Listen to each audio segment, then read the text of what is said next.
وصحبه أجمعين. سبحانك لا علم لنا إلا ما علمتنا إنك أنت العليم الحكيم.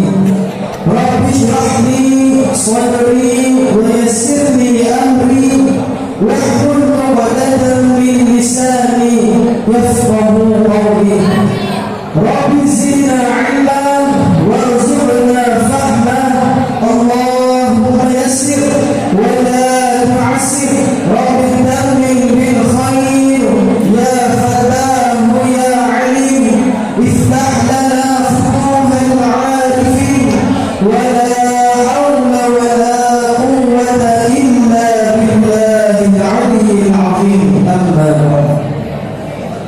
Pertama dan selama-lamanya, marilah kita mewafatkan setinggi-tinggi kesyukuran kita kepada Allah Subhanahu wa ta'ala.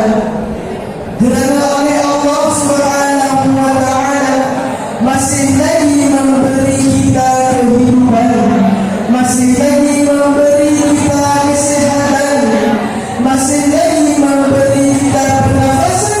Walaupun kita ini seorang hamba yang zalim, walaupun kita ini seorang hamba yang sering bermaksiat kepada Allah, walaupun kita ini seorang hamba yang sering durhaka kepada Allah, akan tetapi dengan sifat kasih dan sayang Allah, Allah Subhanahu wa ta'ala memberikan kesempatan itu kepada kita untuk kita berubah menjadi hamba-hamba yang saleh.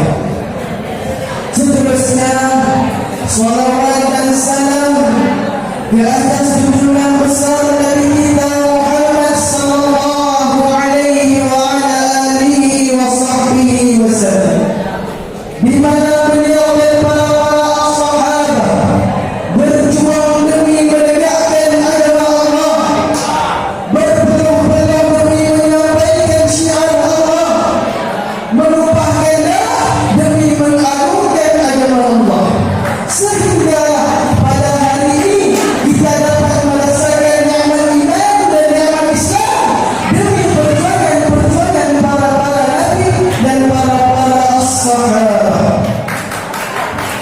Seterusnya, kata-kata ta'ziman wal ikraman kepada abu dan ummi yang berada di Kubah. Hanya doa dan yang dapat kami sampaikan. Allahumma ighfir lahuma warhamhuma wa'afihima wa'fu anhuma. Seterusnya, kata-kata ta'ziman wal ikraman kepada seluruh dewan-dewan guru yang tidak pernah jauh mendidik dan mengajarkan. InsyaAllah pada malam ini saya akan bahaskan tajuk saya yang berjudul Indahnya Hati Bila Ada Sang Ilahi.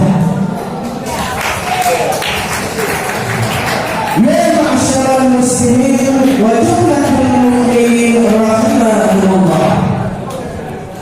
Jika kita melihat wajah seseorang itu tenang cerah, ketahuilah sesungguhnya ketenangan itu bukan dari wajahnya.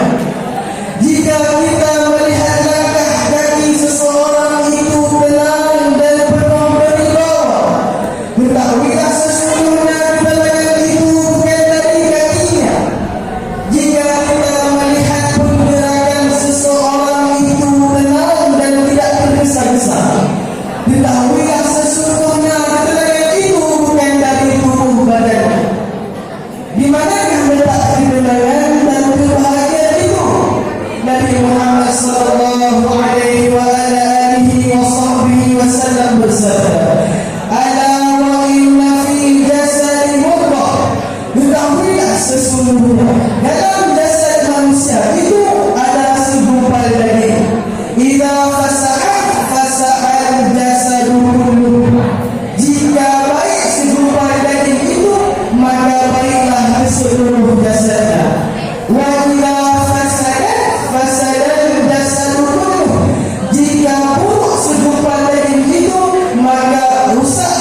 Nantikanlah, jika kita menghadap dengan Allah dan akhirat kelak, kita akan melihat amalan kita kosong.